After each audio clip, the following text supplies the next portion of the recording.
main bomber force, as it was coming in, would be able to identify where they needed to drop their bombs. If the Pathfinders were unsuccessful, the bombing raid could be forfeit or wind up bombing the wrong target. Troche St. Maximum had been targeted a number of times ahead of time, and so it was heavily fortified.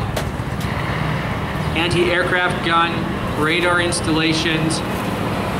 It was a very difficult target to hit. As squadron leader Ian was flying, known as Will to his crew, into target, the master bomber was shot down. The deputy master bomber was shot down. At this point in time, I'm sure if I was in Will's shoes, I would be determined to press on regardless and mark the target. As Will was flying into the target, his aircraft came under anti-aircraft fire. He lost engine number 4, which is as you're facing the Lancaster furthest to the left. He lost engine number 3. So now we only had 2 engines running. His aircraft was set on fire. Pressing on regardless, Ian managed to mark the target so that the approaching bomber crews, the approaching bomber fleet, would be able to successfully destroy Troche St. Maxim. Unfortunately, with Ian's aircraft fully engulfed in flames, his bomb aimer and mid-upper gunner were overcome by fumes or hit by the shrapnel. On Ian's trip out of France, trying to make it back to England, he lost engine number 2. Now flying on 1 engine, and if you look at the Lancaster, the engine that was running is the one that is furthest to your right. He knew that reaching England was an impossibility. The best that he could hope for would be to have his crew bail out and evade capture. With 1 engine, the Lancaster flies like a brick. He was now in a controlled glide. He could no longer gain altitude, and with only 1 engine, he could make very wide sweeping turns, and that was about it. Steadily losing altitude, and remember, his aircraft has now been burning for 15 to 20 minutes. He realizes that he's got 2 wounded crew members who cannot bail out of the aircraft. He orders his crew to bail out. He is maybe 300-400 feet above the ground. They take their parachutes, toss them into the slipstream, and jump out of the aircraft. Talking to his crew members who survived, they were here early in 1990, they were seconds before they were on the ground. They were that low. Doug Cameron hurt his back in the fall and would suffer from back injuries the rest of his life. Ian did not leave the aircraft.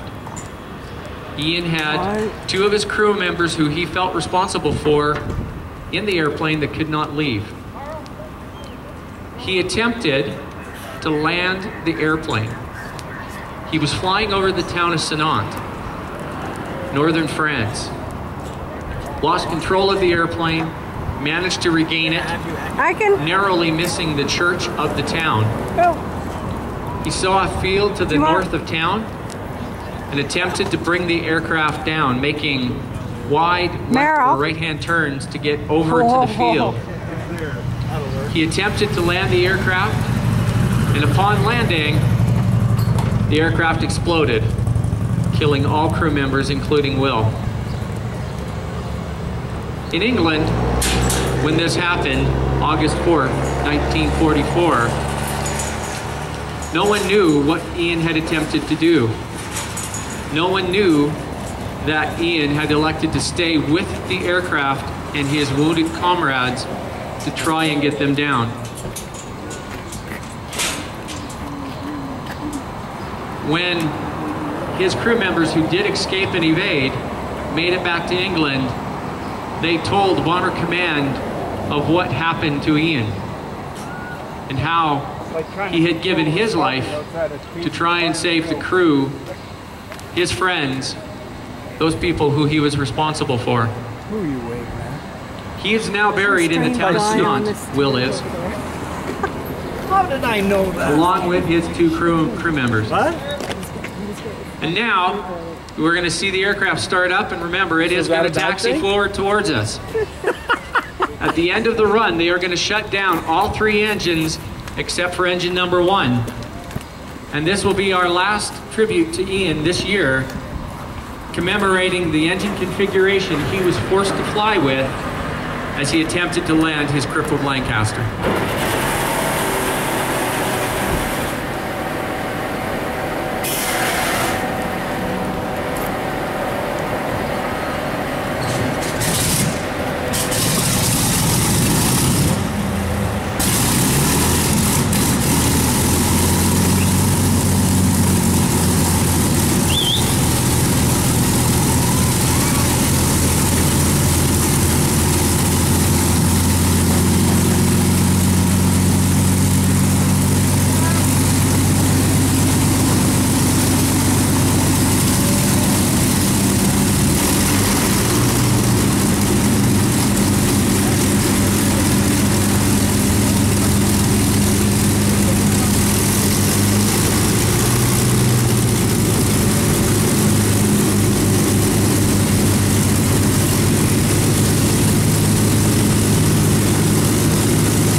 publicly in 59 years.